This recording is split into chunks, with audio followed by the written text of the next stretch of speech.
You're listening to the SSPX podcast, and welcome to the first episode of our Apologetics series. Today we'll start with the very basic question of whether or not God exists. Father Paul Robinson, the publisher of Angelus Press and prior of St. Isidore's in Denver, Colorado, will join us to discuss this most basic of questions about our understanding of faith, the world, and our purpose. He'll also introduce us into the concept of apologetics and explain why it's vital for every Catholic to undertake a serious study of this field during their lifetime.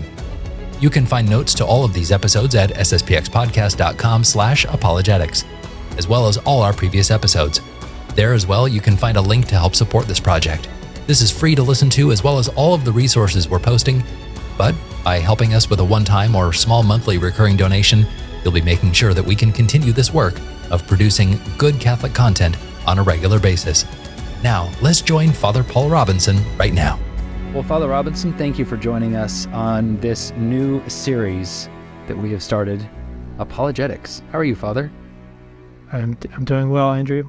Excited to kick off this new series. Good.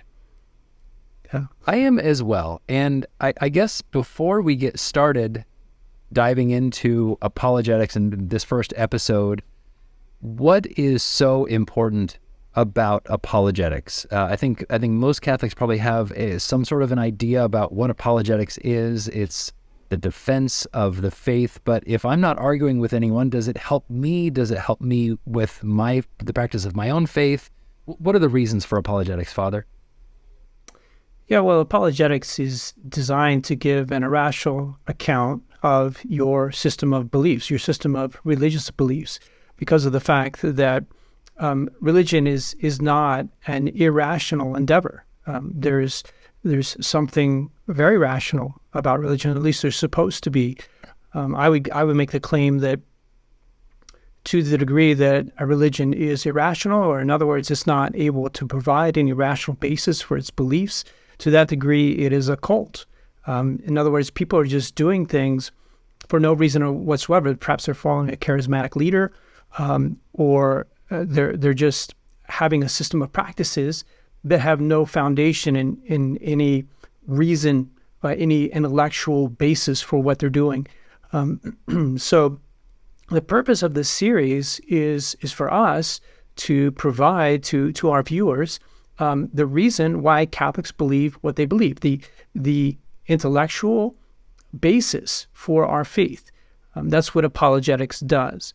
And I would make the claim just at the outset that this is an area where Catholicism is so strong. For one thing, we have a 2,000-year history. We've been reflecting upon the revelation of our Lord Jesus Christ for 2,000 years. So we have a very articulated, very well-developed theology.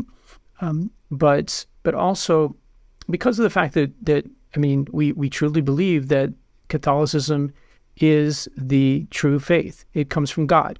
And if Catholicism, in fact, does come from God, if He, in other words, has spoken to us and given us truths of the supernatural order, and that same God is also the one who's created the natural order, and part of that natural order is our reason, then it would make sense that Catholicism would be able to make this bridge between the natural and the supernatural order in the best way.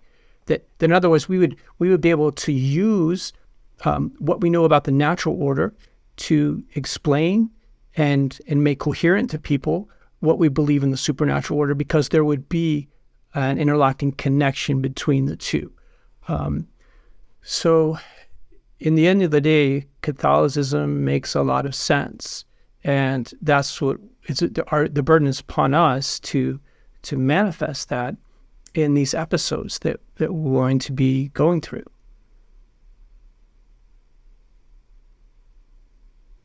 Are we able, Father, to give proofs of the faith? Is it possible to say, yes, without a doubt, this is true? Is that what we're going to be doing in apologetics? Yeah, well, that's an important question to address, because there has to be a delicate balance in addressing these questions of supernatural truths. So obviously, if we're talking about faith, it's we're not talking about things that will be subject to mathematical demonstration. Anything that is in the realm of religion, or the vast majority of the things that are revealed by God, could not have been known by human reason alone. So what I was talking about, the areas of the sects is those people who have religious beliefs and they say that there is no rational foundation whatsoever. You just believe it blindly. And on the other end of the spectrum would be those people who would claim that they would be able to prove with like demonstrative mathematical proof what they believe. And if that's the case, there is no faith. On the one hand, there's like 100% total faith. You don't know why you're believing what you're believing. They're like, money grows on trees. And you're like, okay. Like, well, prove it. Can you give some sort of rational basis for that? And they'd be like, no, and they just believe it. You're like, okay, this is what you have to do. I was like, okay. And the other areas, like, no, we can actually prove to you that the money grows on trees mathematically. So there's a middle ground where you have supernatural truths that are believed in a religion, and you provide to those who are prospective believers certain motives of credibility, what are called motives of credibility. We provide rational arguments that point in the direction of this supernatural reality being true, while it's not able to prove definitively. So it gets you most of the way. It provides you a certainty beyond a reasonable doubt, but it's not so certain that there's not room for your will to bridge the gap and say, well, this is very likely true. I think I will commit myself to this. So there's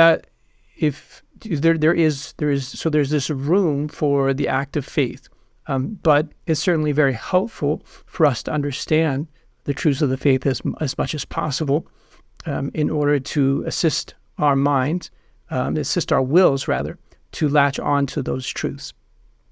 And I mean, in the mind of the popes, and specifically Pope Leo XIII, Catholicism is able to provide very powerful motives of credibility, various rational motives for adhering to the truths of the faith, such that a person who considers them objectively, considers the arguments objectively, and is of good faith, would be convinced beyond a reasonable doubt.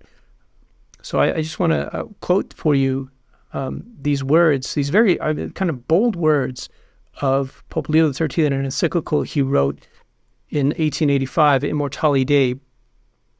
He says, "It cannot be difficult to find out which is the true religion, if only it be sought with an earnest and unbiased mind, for proofs are abundant and striking. We have, for example, the fulfillment of prophecies, miracles in great numbers, the rapid spread of the faith in the midst of enemies and in face of overwhelming obstacles, the witness of the martyrs, and the like. From all these, it is evident that the only true religion is the one established by Jesus Christ himself, and which he committed to his church to protect and to propagate." So this is the bold claim made by Pope Leo XIII, and it is our hope in this series of apologetic conferences, podcasts, to make that claim hold water, to go through the various aspects of the faith, provide the rational basis for them, and God willing, for the viewer to go away and say, that makes a lot of sense. That makes a lot of sense. I've never heard it explained so clearly. So I mean, really, in this series, we are just addressing ourselves to anyone of goodwill who is interested in what Catholics believe and why they believe it. So there's no strings attached. It's just like, we just want to explain why we believe what we believe, and let the viewers decide for themselves whether they think that the reasons we give are cogent or not. We're going to be going through many different areas, many different topics throughout this series, and we're going to be covering a lot of topics that are specifically Catholic in nature.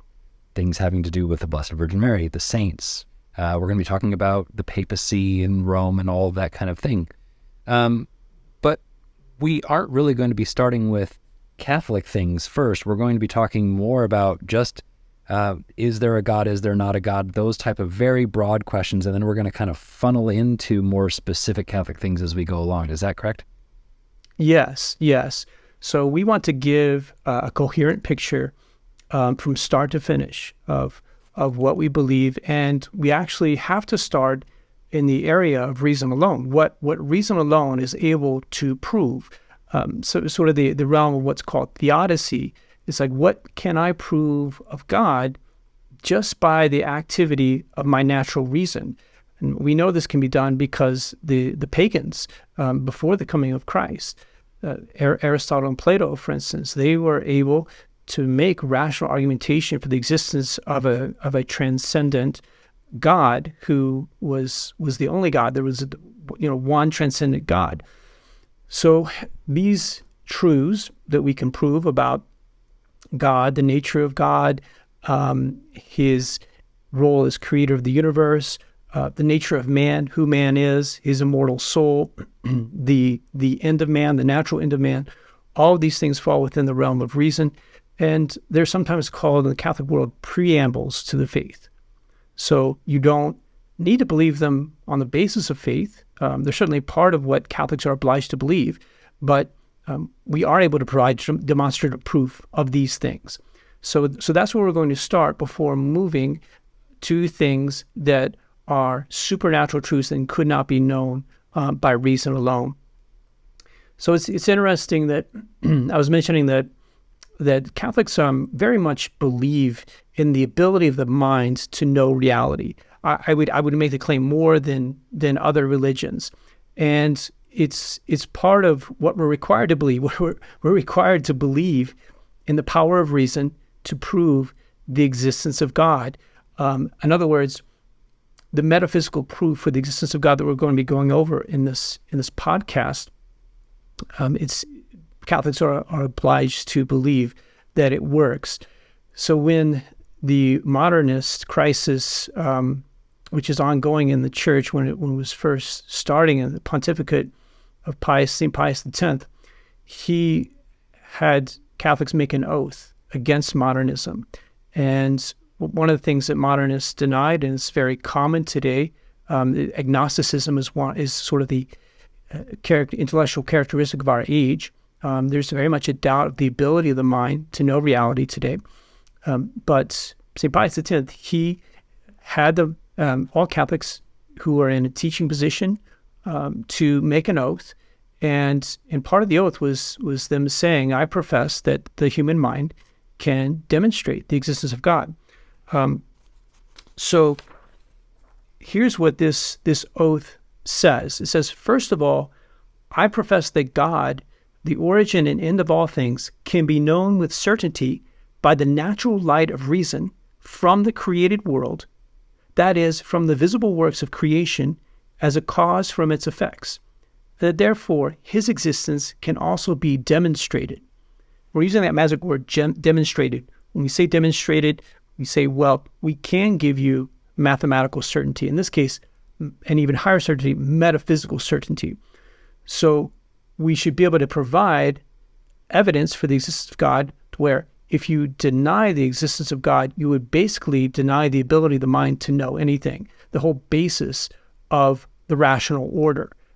And that God willing, that conclusion is so odious to someone that would say, well, it's safe for me to say that I am able to know something. And if I know something, then, in other words, if I have a notion of being, the existing things, then I must necessarily conclude that there is a God. My only other option is to say, well, I don't know being, so I have no notion of existence whatsoever, and so I have no basis for concluding anything else, because everything that we conclude in the rational order is based on that notion of being that we have.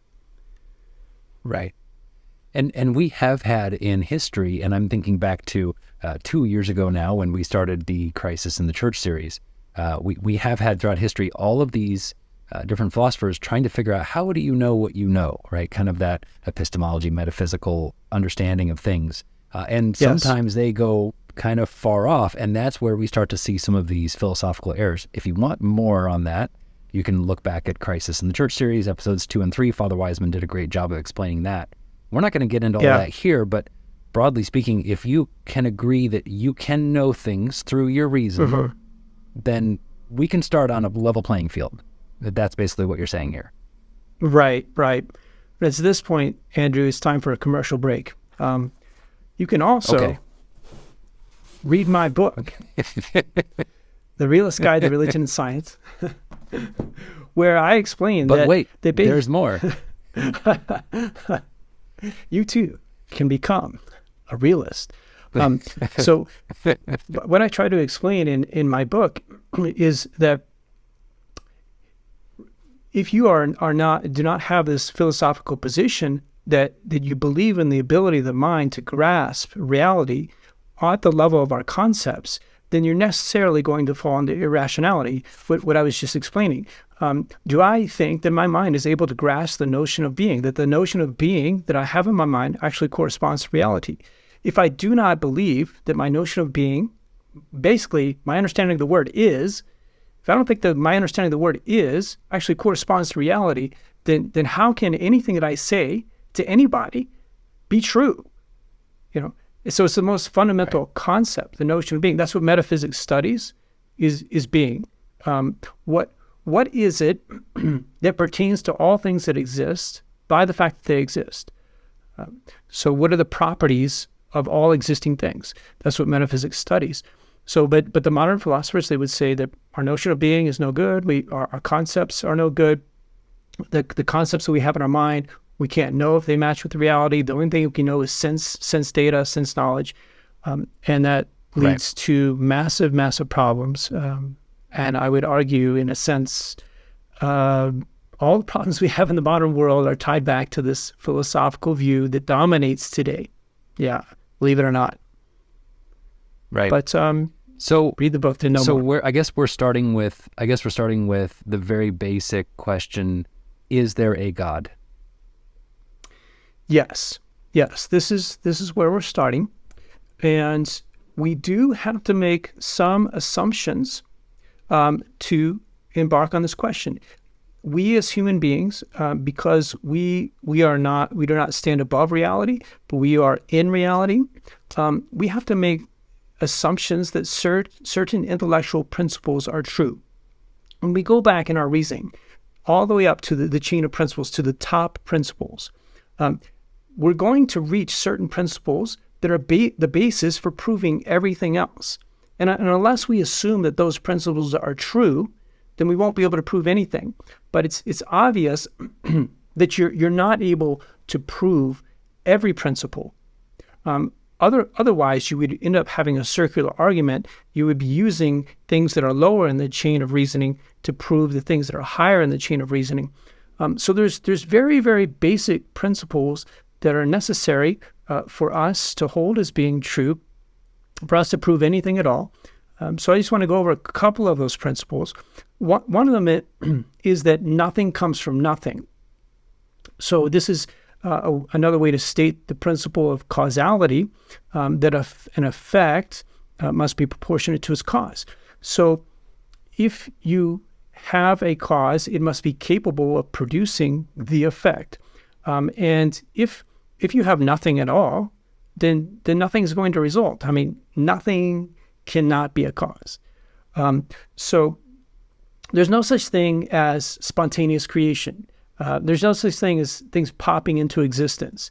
If I believe that things just randomly popped into existence without a cause, then I would have no basis for concluding about anything in the universe. If I said, why is the fire heating and why is there heat? Do I feel heat? I would have to say, well, it's either because the heat just randomly popped into existence or it's because the fire is producing the heat. But I can't say, because anything can come from anything, So this is one of the most basic principles. Nothing comes from nothing. And the other is, one of these first principles is that everything must have a sufficient reason for its existence. If I look around me and I see, okay, the bush exists, or the computer exists, or whatever exists, there must be an adequate explanation for the fact that this thing is real. If there's no adequate explanation for the fact that the thing is real, if it just exists for no reason whatsoever, again, I destroy the whole intellectual order. I'm saying that there's no way to account for anything that's existing, and therefore I'm not able to speak in any rational way about reality. So those are the first principles of all thought, of all argumentation, of all knowledge. If I do not admit these principles, effectively I'm saying I don't know anything. Nothing that I'm able to state about anything can be true. So once we admit these basic principles, these first principles, then we can go on to use them to derive certain conclusions about reality, and say, okay, why do the things around me exist? What is this adequate reason? What is the sufficient reason for the things around me to exist? And I look at the things that exist, and I look at dogs, I look at cats, I look at bushes, I look at cars, and I say, do these things contain within themselves the total explanation for their existence? Do I see in the dog something that says to me, this dog necessarily exists? It has to exist. There's no way that it could not exist. And if I saw that, then I would conclude that it is in itself a complete explanation for its existence. Whereas if I say, this dog doesn't have to exist. At one time it didn't exist, and in the future it will not exist. Therefore, it's not something that gives a total explanation for its existence. It's what we would call a contingently existing thing. It happens to exist. It doesn't have to exist. And so I'm leaving the question of why does it exist unanswered. I haven't come to a complete and satisfying answer to the reality of why this thing before me, this dog before me, exists, because I cannot find the answer in it. And the thing is, when we look out over the universe, all the things that are within our common experience, no one of them says to us, I have to exist. I am a self-existing thing. I have the complete explanation for me being real within myself. I am the total explanation for my own existence. That's not true of me. That's not true of you, Andrew. It's not true of anybody we know. Okay. And if we look in the dictionary and we look at the definitions for things, and then these are human beings giving an account of their knowledge of the real world around us, and we never find in the definition of things necessarily existing thing. A dog is a four-legged canine that exists. You never find that in the definition. Right. Nothing around us. It's clear to every rational, common sense mind that the universe around us consists of contingently existing things that do exist but don't have to exist. And so things that do not contain the total and complete explanation for themselves, for their existence in themselves. Okay. That makes sense. So there is nothing that exists, just to kind of sum up what you've been saying, there's nothing that exists that must exist, basically, for the entire order of the universe to continue to exist around it. Things can come and go, and the world keeps spinning, essentially. Is that what you're saying? Yes. Or that says to us, I am a self-existing thing. I am not in a position of receiving existence. I exist by definition. By what I am, I must exist. Just because I am what I am, I have to exist. Nothing around us says that to us. Right. Yeah. Okay. And this is a difficult concept for us to grasp. And Aristotle goes to a lot of trouble in his Metaphysics to explain why metaphysical thought is the most difficult thing to think about. Because of the nature of our minds. We find it much easier to think about tangible things of the senses, and the notion of being or contingency is like farthest from material things. And so what I do in my book is I try to go through a little exercise. It's like, let's make 3 columns of different things. In one column you have impossible things that could never exist. They're a contradiction in themselves, like a rock that's heavier than God could lift, or like a square circle. A circle is round by definition, and if it's a square, then it's not a circle. So you can't be both a square and a circle at the same time. They're contradictory, right? And that's the first column. So these things can never exist. And in the middle column is things that could possibly exist, but do not exist. And I put in there Bilbo Baggins, the Hobbits. Hobbits could exist.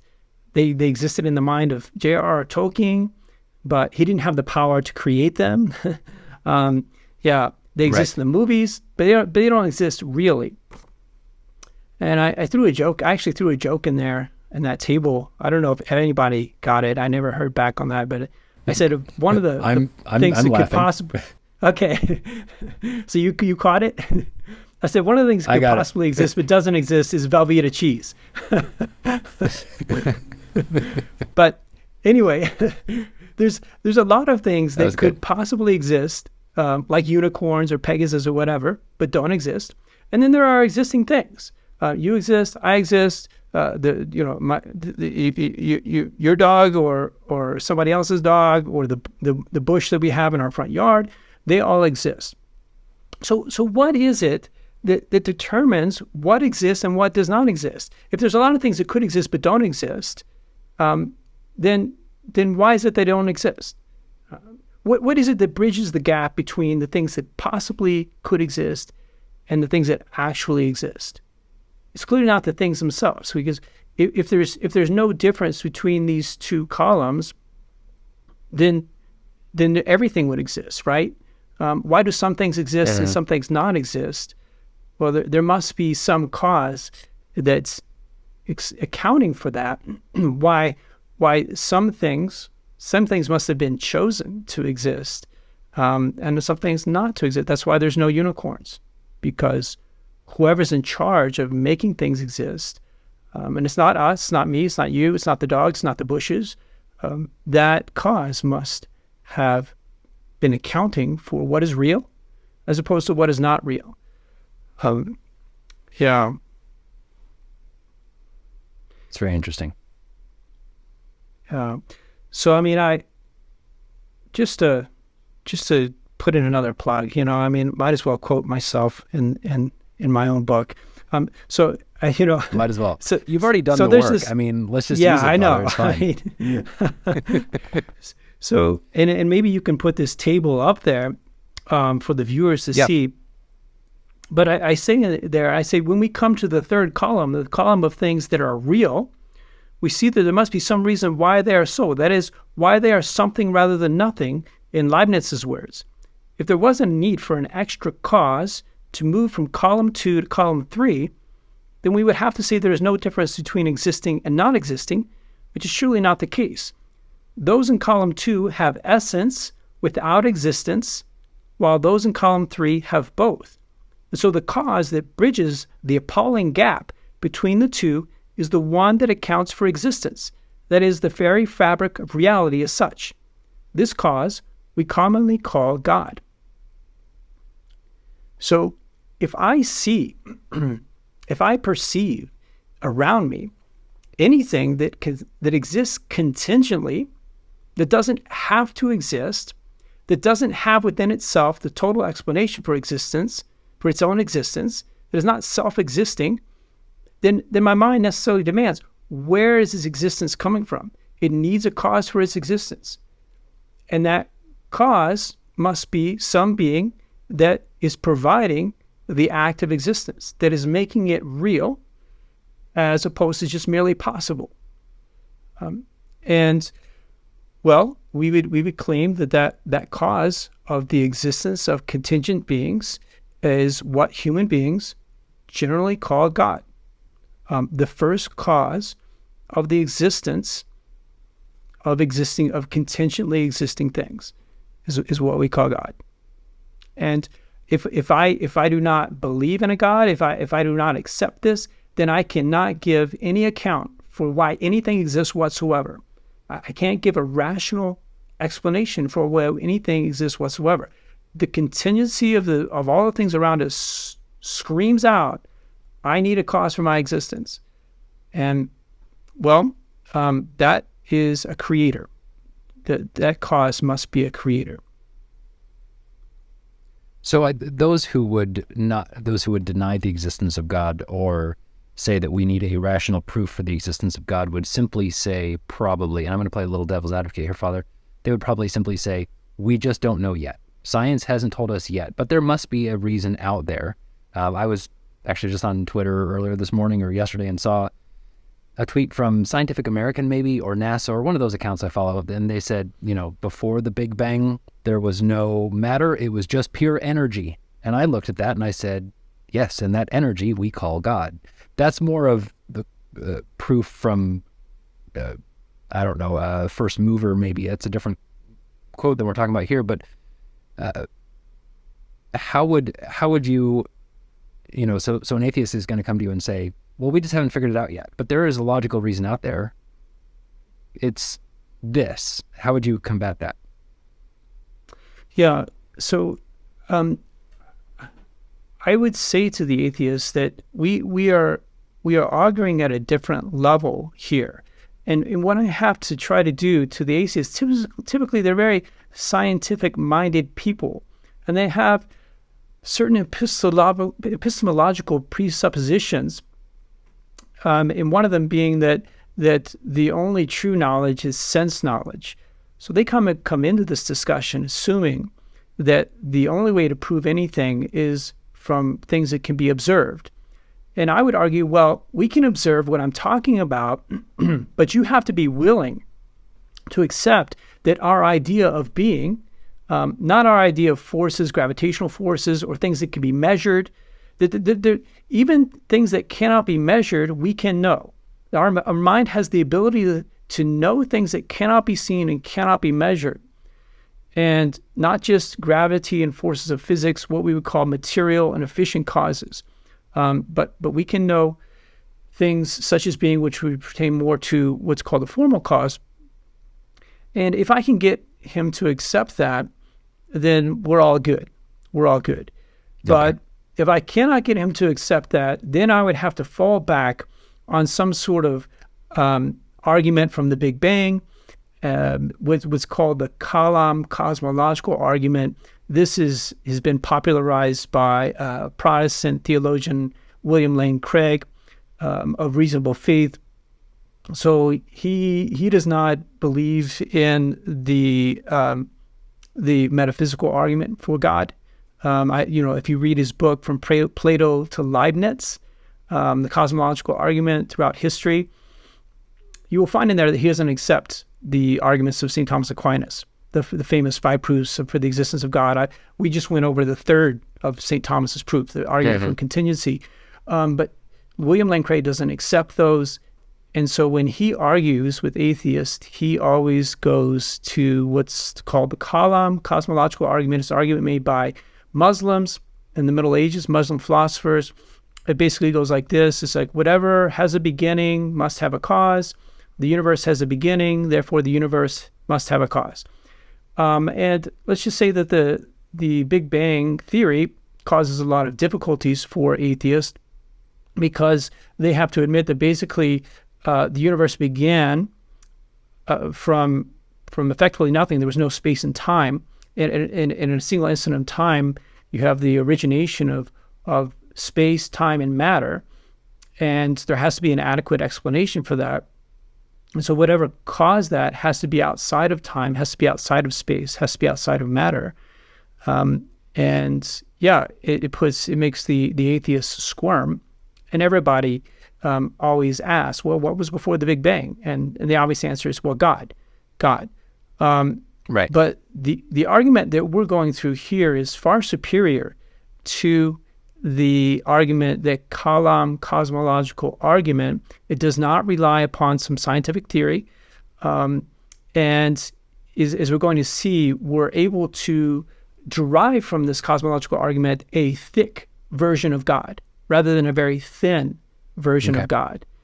So the thick version of God would be a God with the attributes of God that we know also by revelation. There's so many attributes of God that we can derive from this metaphysical proof. So when we conclude to, therefore God exists, we must say what is contained in that notion of God that we've derived, because there's many different ideas about God. God is just a word. So what is the concept that corresponds to that word, God? It depends on the proof that you use. So the proof of that, where you reach a God who kicks off the universe and with a big bang, a sudden burst of energy where he creates all the matter of the universe, is a God that's not so close to the Catholic God, because he's kind of more like the deist God of the three Masons, who just sort of he kicks off the first domino, he goes and takes a smoke break, and he says, wow, he just watches his own handiwork. But he's not the God who's acting at every moment on the universe to sustain reality in the universe. So this argument goes back in time. It says, well, there has to be somebody to kick it all off. But the argument that I'm giving you refers to a cause that must be acting at every moment. And this is something that's really, really important for us to understand about what we just went through. That when we talk about, well, there must be a first cause for the existence of all contingently existing things, we are speaking about a cause that necessarily must act at every single moment for the things to exist. We can make a comparison between two different types of causality to illustrate this. So you can have, if I'm pounding a nail into a wall, all right. So I'm pounding the nail, and when I've done my work, I don't have to act on the nail anymore for it to stay there. I act in a couple of moments of time, I produce the effect, and the effect remains without the cause continuing to act on the nail. So this is called a per accidens or accidental causality, where you just have to act on one moment of time and the effect remains without the cause needing to be there for the effect to exist. But if I go and I hang a picture on that nail, and I've got a few pictures here. I've got a crucifix there, and I've got a picture of St. Pius X. I've got Archbishop Lefebvre. So if I want those pictures to remain there, the nail has to remain on the wall. So the nail has to be acting on the picture at every moment for the picture to hang on the wall. And that's the way it is with causing existence. For anything to hang out in reality, if it's a contingent thing, God has to be providing the act of existence.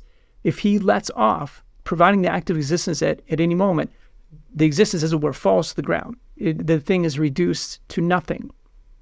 So this is how we can speak of God's providence. God must be providing the existence, the very fabric of reality at every moment for things to exist, because everything around us is contingently existing. It depends upon God at every moment. It's not a question of God just saying, boom, let's just make stuff. Let's just make the universe, and now I'm done. But no, God has to act all the time for anything to exist at all. This is why you're saying it's providing us with a more thick idea of who God is. It's because he is someone who must be providing us with something at any given time, and the moment he stops, it all falls apart, instead of just sending the Big Bang out and whirling and, like you said, taking a smoke break. I love that analogy. But God must be continually active in creation, in the world, in the universe, for things to continue. Yes.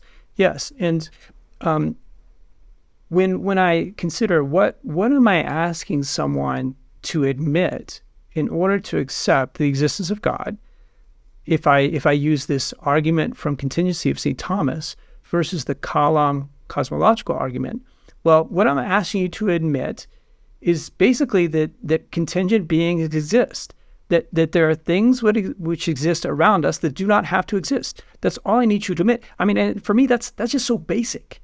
That's so obvious. Yeah. Like none of us have to exist, and none of us have the adequate explanation for our own existence in ourselves. And so there must be some reason why we exist as opposed to non-exist. And that must be something that's giving us to existence. It must be provided from outside of us. There must be some existence maker, some creator. So I'm asking for really minimal commitment intellectually in order to get the person to accept the conclusion. Whereas with the Kalam cosmological argument, I'm going to have to sit down to you, and we have to talk about the Big Bang Theory, and we're going to talk about the measurements and CMBR, the cosmological microwave background radiation, and the distance of the stars, and so on. And if you accept that, you would accept all this science and this theory, which is backed up by certain observations, that the universe began, basically from nothing 13.7 billion years ago. So for me, that requires a much greater commitment and faith on the part of a person than this argument from contingency. And also we get a much better God out of it, if we can say that. Yeah. Well, it gives us a little bit of a springboard into what Revelation tells us. It's a little bit more easy. It's a little bit easier to get to that next level of understanding of God from this argument, which is very interesting, Father. I guess the next point is, then now that we have this basic definition that there must be a first cause of, I went back to the other argument. This first contingent, I'm totally stumbling all over myself. This is hard stuff. Yeah, this is not easy. So yeah, now that we have this idea of God at a very basic level, what other attributes does this argument give us about God? What else can we know about God based on reason, based on this argument? Right. So we can derive a lot of attributes of God, what God necessarily must be. If he, in fact, is the first cause at every moment of the existence of all contingently existing things, then we can derive many attributes of God. And let me just take a little side note to whine and complain about the vast number of people out there who get St. Thomas Aquinas' arguments for the existence of God wrong. And even philosophers, I can expect Richard Dawkins to get it wrong, like in the God Delusion, and he gets it so wrong, he's not even close. These scientists out there who don't even understand metaphysical thought, and they just blow off St. Thomas, and they make this caricature of his arguments. They always think about him going back in time. They always think his arguments are about going back in time, but they're not going back in time. They are climbing a causal chain that exists at every moment, that necessarily must exist at every moment. They abstract from time. They do not rely on time. So a lot of St. Thomas's arguments speak about an infinite regress of causes. And immediately people start thinking, oh, you mean going back in time. No, we don't mean going back in time. Please, please, please don't go down there. You're getting him wrong. This is not the way it is. There's this PBS video that goes through the 5 proofs of St. Thomas for the existence of God. And he gets in the end, he says, well, these arguments actually may not hold water because, you can go back in time with an infinite regress.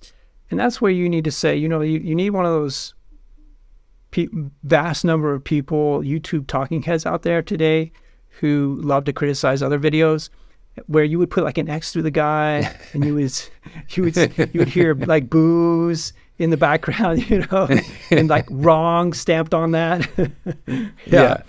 Yeah. So, I mean, I'll leave that to you, Andrew. But Fair yeah, enough. let's treat St. Thomas's arguments with respect, at least the respect to try to get them right before we try to refute them. There's another character out there that is so annoying. And Edward Fazer, who's a great Thomistic philosopher, and I'll promote his work too. What the heck, So he has a book called 5 Proofs for the Existence of God. But he addresses some of these caricatures of St. Thomas's arguments that are made, like Bertrand Russell, who says basically if God is needed as a first cause for everything, well, who caused God? And that's when we get the boos out for Bertrand Russell as well. And we say, we cancel him. And that's when we kind of go, that is the point. Exactly. There has to be something that is uncaused to explain the existence of all contingent reality. Right. But Bertrand Russell would essentially be saying that our argument is that everything has a cause. And we never said that. St. Thomas never said that. Nobody ever said that. Nobody ever said everything has a cause. Therefore, there must be an ultimate cause, and that's God. Nobody ever made that argument, ever, no how. But it's just a caricature. And as a homework assignment for this podcast, I would have people go listen to the epic debate, and it's a very short debate, between Bertrand Russell and Father Frederick Copleston, S.J., that took place on BBC Radio back in 1948. And I made a summary of this debate for my students, and I ended up putting it on Quora. But Father Copleston, he makes the argument from contingency, the same argument I'm making in this podcast. And Bertrand Russell, he just flounders and he's haggling over terms and the meanings of terms. And basically, he says, he falls back on saying, well, it's meaningless to say the words like cause and contingency, that these are meaningless words. He falls back on saying that the mind is not capable of knowing reality. And that's where it ends. It's not a long debate as a result. Right. If you can't, like we said at the very beginning, if you can't agree on that fundamental, we can't go anywhere. Yeah, I'd be like, Bertrand, then why are we using the word is? I mean, if we can't coherently, we can't have a concept for the word is that matches up with the reality, then why are we talking at all? There's a breakdown of communication at that point. We cannot predicate accurately of anything. Say X is Y. Whenever we say that, we're dealing with this faulty notion of the word is. So anyway, I digress.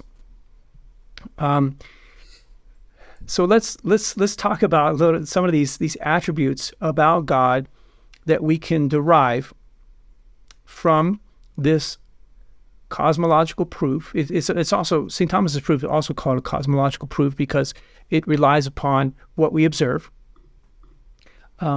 But it's a metaphysical proof as opposed to a scientific proof. So this metaphysical proof, where we say there must be a first cause for the existence of contingently existing things, we have to say that God possesses exactly what the things around us lack. So he must have the adequate explanation for his existence in himself. He must be self-existent. There must not be this difference between his essence or his nature and his existence. His essence, what he is, must be to exist. He has to be a pure act of existence. He must be uncreated. He doesn't need someone to provide him his existence because that's what he is. By his very nature, he is an existing thing.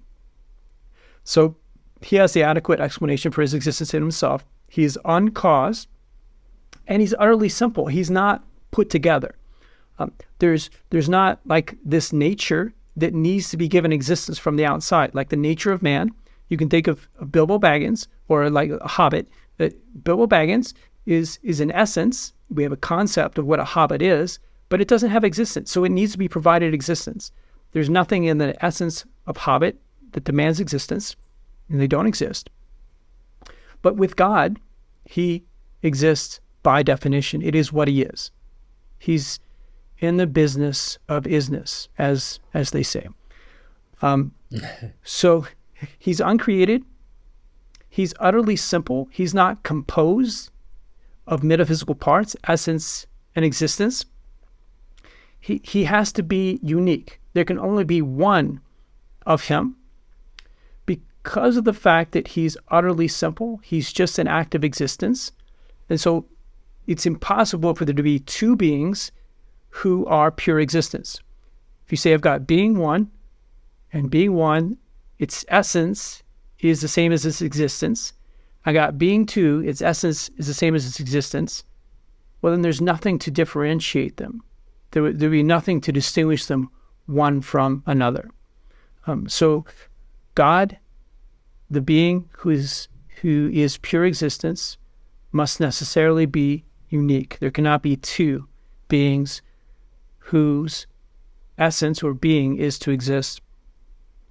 God must be omnipotent. If he has this capacity to give existence to things which do not have existence of themselves, then he must have the capacity to make anything that could possibly exist.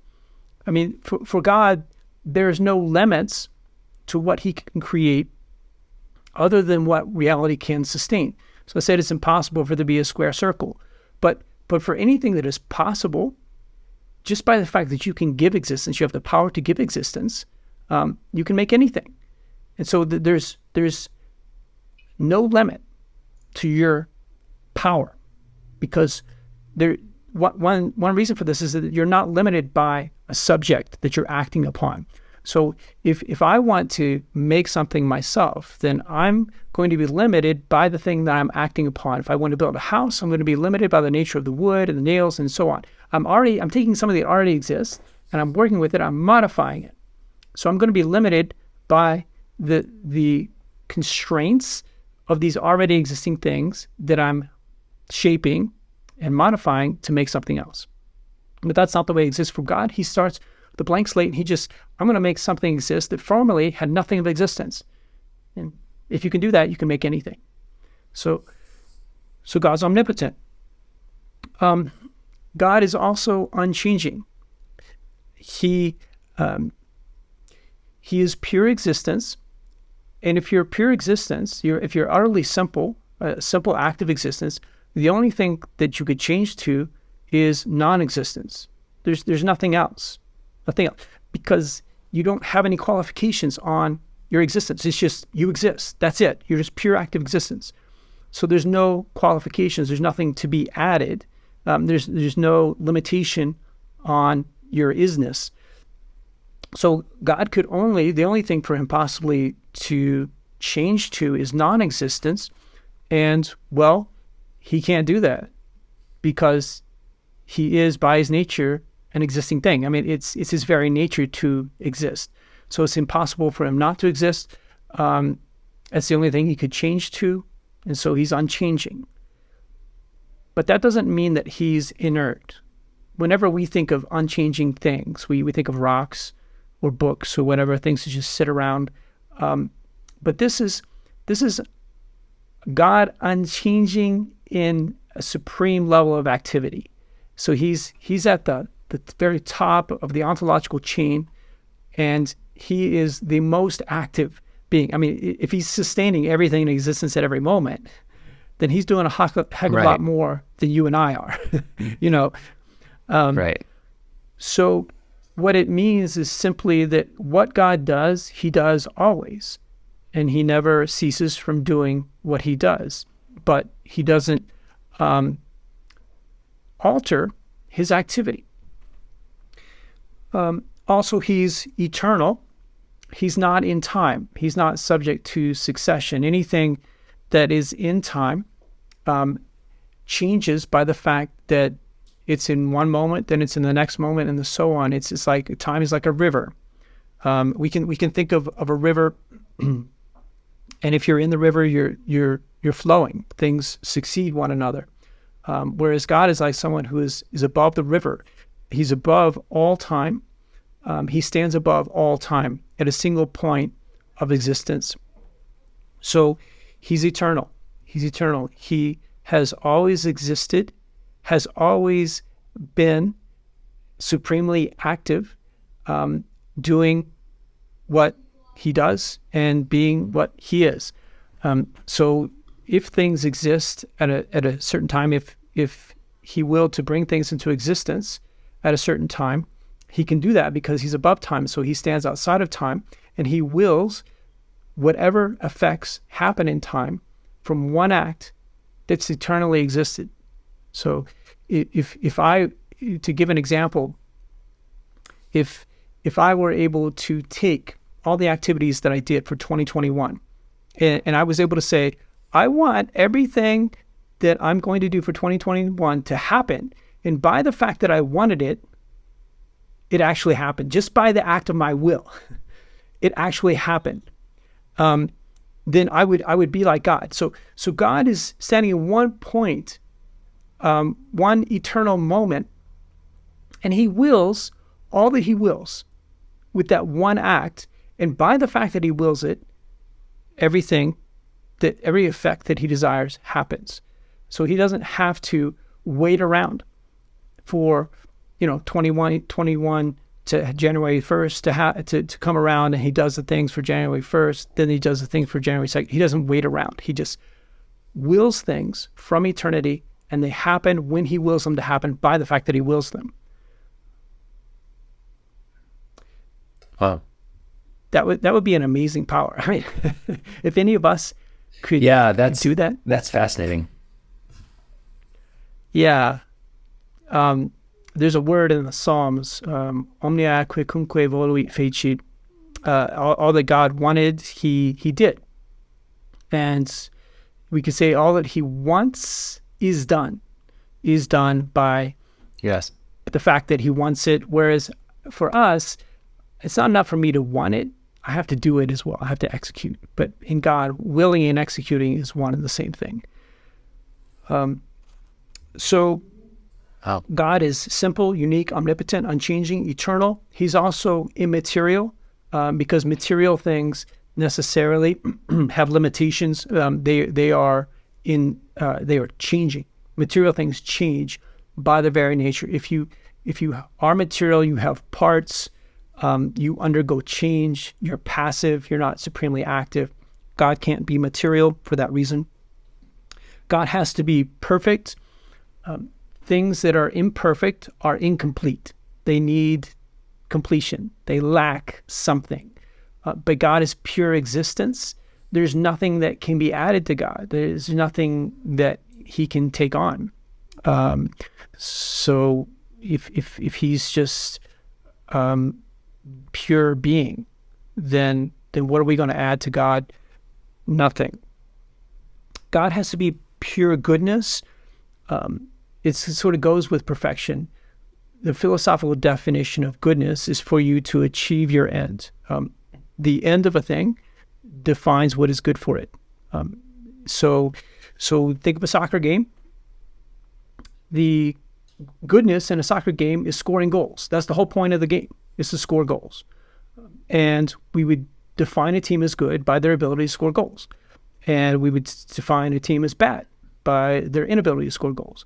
So if the soccer team achieves its end, we would say they're a good team. If they don't achieve their end, they're not a good team. Right. So with God, we would say, is God achieving his end? And we would say, yes, he is. God is supremely achieving what he is, and in his one eternal moment. There's nothing more that he could be achieving. He's always at the top of his game. Whereas we're not always at the top of our game. Sometimes a lot of times, every day we're sleeping. When I'm sleeping, I'm not at the top of my game. I don't know if you're at the top of your game. My activity right now is much, much higher than my activity when I'm sleeping. So I would be better, I would be superior as a human being if I never slept, and I was always doing podcasts about metaphysics. But I'm not capable of that, so I'm not as good as I could be. But that's not true of God. Then God has to be omniscient. For him to create everything, sustain everything in existence, he has to know the things that he's creating. He has to have knowledge of what he's doing. There's no way God can be just sort of blindly emitting stuff. So if he creates and sustains in existence all things, then he knows them intimately. And what does he sustain in existence? Everything. So he knows all things. And then lastly, he has to be all loving. So again, the philosophical definition of loving, and I saw Matt Walsh giving this definition the other day to Ben Shapiro on a podcast. He just gave the Thomistic definition of loving, and that's to will the good of another. That's what it means to love. Mm-hmm. And what does God do? God gives to all things the ultimate good, and that is the good of existing as opposed to non-existing. He's the reason why we're real, and that the ultimate poverty is not to exist. So God is sustaining all things that exist in existence, and that's from his goodness, from his love. He's kind of loving things into existence at each moment, and it's only giving on the part of God. Of course, we're not capable of perfecting God. We don't perfect God. We don't add to him. And so when God loves, it's gratuitous. It's a pure love. It's a loving without getting anything back in himself. Of course, we adore God. We give our acts of love, but because we have a duty to do so, not as if we're perfecting God. So he doesn't need our worship. He doesn't need our affection even. He desires it, but it's something that is owed to him out of the benefit of us being created. Right. But regardless of what we do, God is going to be utterly perfect, and my homage does not complete him. Whereas whenever we give something to somebody, if I give a gift to a friend, then I would want to give it as purely as possible without expecting anything back. But at the same time, I'm still going to be a little bit satisfied by the fact that I'm giving the gift. I'm going to be kind of happy with myself. I'm going to be kind of fulfilled with giving a gift. Or if I see some homeless person on the side of the road and I give him $50, I'm going to walk away and I'm like, well, I don't expect anything back.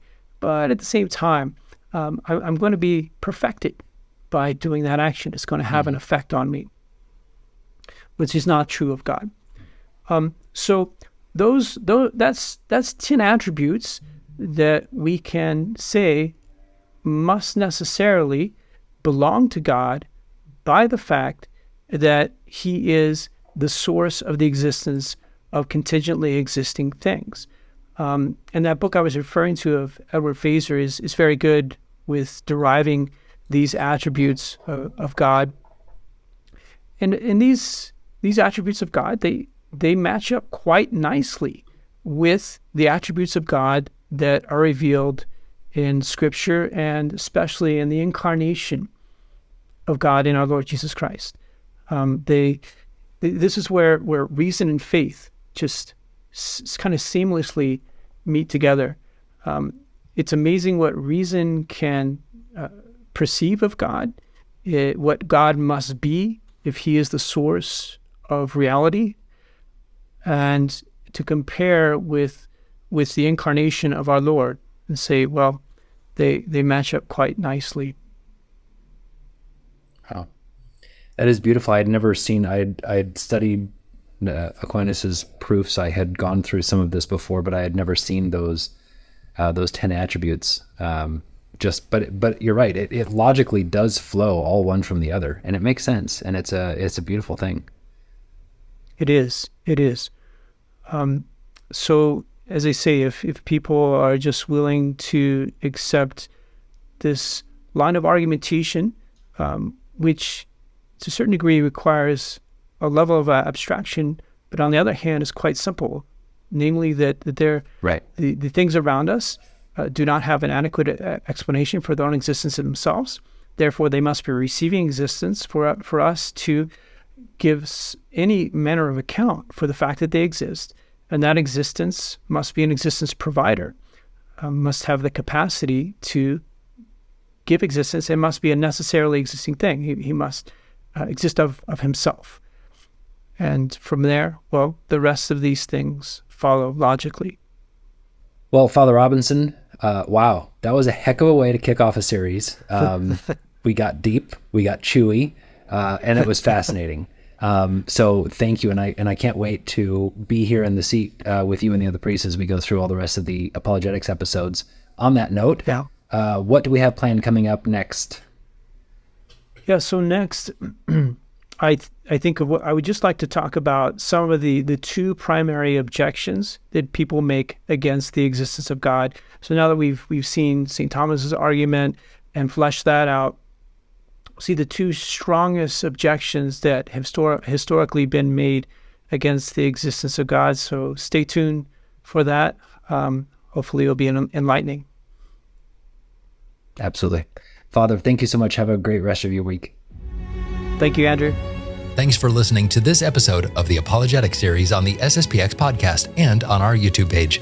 Please consider subscribing to the YouTube account and the podcast on Apple Podcasts, Stitcher, or wherever fine podcasts are found. And please consider leaving a rating or a review on this podcast. This will help to make sure more people can find this podcast and discover the beauty and the truth of traditional Catholicism. Until next time, thank you for joining us, and God bless you.